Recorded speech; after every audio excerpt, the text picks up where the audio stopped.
방법이에요. 근데 이제 우리는 수기요법의 개념에서 교정을 하지 말자.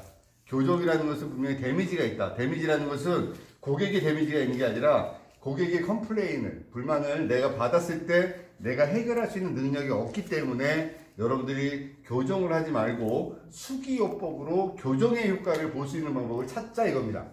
그 방법이 가장 크게 할 수 있는 것 중에 하나가 우리는 고객의 목에서 가동성을 찾아야 된다. 우리가 가동성을 레인지 오브 모션, 가동 범위라고 얘기합니다. 첫 번째, 목을 움직일 때는 뼈하고 뼈 사이에 있는 관절이 있고 또 뼈 바깥에는 인대와 건과 근육과 근막이 있고 한의학적으로는 경락적 요소가 연관되는 이 요소에 가장 좋은 거는 고객의 움직임 자체가 스스로 불편함이 없고 가동성이 충분할 때 아무런 통증이 없는 게 우리가 건강하다라고 합니다. 그러나 통증이 있는 상태에서의 문제는 가동성의 문제가 온다는 거예요. 그래서 가동성을 해결해주면서 통증도 해결해주면 그 사체가 교정이 된다는 겁니다. 그래서 극돌기하고 행돌기 사이에 손을 대고 약간의 수동적 에너지를 가하면서 뼈와 움직임을 같이 가하는 동작을 할 겁니다. 극돌기 사이에 손을 대서 행돌기 사이에다가 손을 밀고 움직이면서 뼈의 가동적 요소들을 만들어낼 거라는 거죠. 이렇게 7번까지 가면 다시 거꾸로 7번까지 올라오는 동작을 제가 사람 모델을 통해서 해보겠습니다.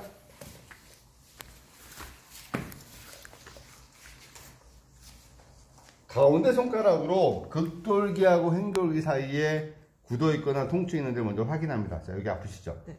여기 아파요. 여기가 아프다는 얘기는 뼈가 행돌기가 이렇게 돌아왔다는 얘기예요.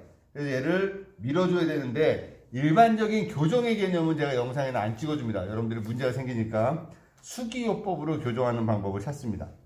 가운데 손가락으로 극돌기 옆에다 대고 손가락으로 머리 무게를 지탱. 하나, 둘, 하나, 둘, 하나, 둘, 하나, 둘, 하나, 둘, 다시 옵니다. 하나, 둘. 자, 여기서는 약간의 수동적 힘으로 가동 범위를 살짝 밀어서 갑니다. 다시 하나, 둘, 하나, 둘. 끝에까지 오게 되면 목을 살짝 당겨서 내려놓고 마무리 짓는데 목에서 먼저 주의해야 될 게 여기 흉쇄도근안에 있는 경동맥 그리고 뒤에 있는 추골동맥인데 경동맥은 머리로 올라간 혈액의 80%가 들어가 있고 추골동맥은 20%인데 문제는 흉쇄유돌근에 있는 경동맥에서 일어나지 않고 뒤에 있는 추골동맥에서 주로 일어난다. 그래서 항상 고객이 눈을 뜨고 좌우로 움직였을 때 어지럽거나 문제가 생길 때는 목을 교정하는 단계는 절대 하지 않는데 지금 제가 알려준 동작은 무조건 해도 된다. 그리고 이 분이 지금 목 디스크로 올 수도 있었고요. 일자목 거북목이나 또는 경추증이나 아니면 오십견 때문에 같이 목과 연관되어 있는 질환들. 목 디스크 때문에 팔이 저릴 수도 있고요. 고개의 가동성이나 아니면 강직성 척추염처럼 뼈 자체에 문제가 있어서 가동성이 떨어지는 부분들을 움직여주지 않으면 절대로 회복이 되지 않는다. 어불성설이지만 아프지 않아야 움직인다라고 얘기 있고 움직여야 낫는다는 말이 있어요. 그럼 저는 제가 요구하는 거는 움직임을 주면서 통증을 해결하는 방법을 찾아야 된다는 겁니다. 우리는 경추 1번과 2번에는 물렁뼈가 없고 여기에서 벌어지는 일들은 뇌압, 혈압, 림프순환, 640만 개 뇌신경의 흐름, 미주신경, 알파파 6가지의 문제들이 복합적으로 일어나기 때문에 뇌간이라는 부분에서 일어나는 그 미주신경 라인과 또 우리 알파파라는 파장을 무시할 수 없기 때문에 모든 수기요법에서 목을 풀지 않으면 아무 일도 일어나지가 않는다는 거예요. 그러면 목을 어떻게 풀 거야? 주무를 거야? 비빌 거야? 여러 가지 하죠. 근막을 잡고 당기기도 하고요. 근막을 잡고서 당겨서 피부 밑에 있는 그 근막층을 자극을 주고 소통을 시키는 과정도 하게 됩니다.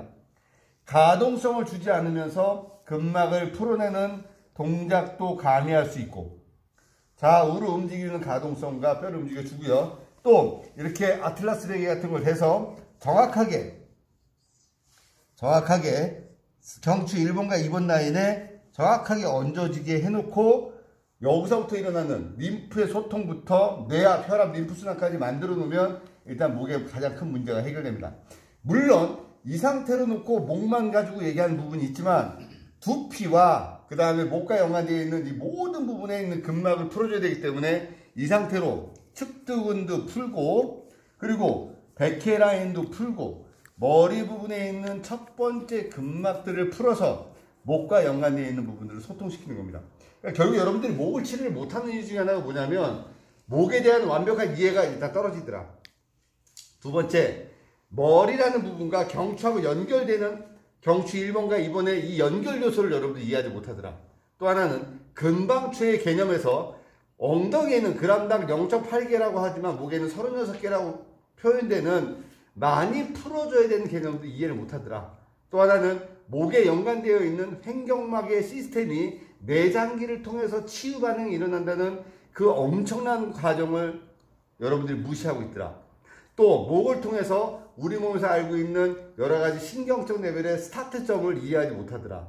또 하나는 로벳 반응이라고 해서 AK적 반응에서 목을 풀어야지 엉치에 있는 꼬리뼈까지 상관관계의 흐름을 같이 간다는 것을 이해하지 못한다는 겁니다. 그러면 일단 다 정리하고 간단하게 얘기하면 가동성을 만들어주자. 어떻게? 약간의 수동적 에너지를 가지고 목을 움직여주는 동작을 취해라. 그리고 이 부분에 목이라는 부분은 시간적 요소가 반드시 투입되어야 된다. 신원범 교수에게 1시간의 수기호흡의 시간이 주어진다면 신 교수는 목만 45분을 풀겠다라고 제가 얘기를 했어요. 어떤 사람에게 나무를 1시간을 벨 수 있는 시간을 준다면 45분을 도끼를 갈겠다라고 얘기했을 때 저는 수기호흡 1시간에 45분을 오직 목에다 투자하겠다. 그 얘기는 목을 풀어야 횡격막이 작동하고 목을 풀어야 장부들의 움직임이 일어나서 살아가는 반응과 살려내는 반응으로 연결될 수 있다는 겁니다. 그래서 지금 여러분들 제가 이 목의 마지막에 제가 만든 이 아틀라스 베개를 딱 집어 대놓으면서 첫 번째는 됐던 거라 두 번째는 살짝 밀어넣어서 목을 C자 방향으로 살짝 다시 이렇게 만들어 놓습니다. 이렇게 놓으면서 목에 자극적 요소를 다시 한번 주게 돼서 에너지적 요소의 흐름과 중력선의 흐름을 다시 놓습니다. 제가 말씀드렸던 인체 몸이 좋아지는 키워드를 7개로 정리해라. 기랑, 균형, 압력, 근막, 그 다음에 횡격막, 혈액순환, 그리고 중력선. 7개의 키워드가 이 속에 들어가야지 치료가 된다는 것을 잊지 마시기 바랍니다. 이게 자, 지금부터 어깨든 허리든 무릎이든 어떤 치료를 하든 이 치료가 반드시 선행적으로 들어가야지 허리도 낫고요.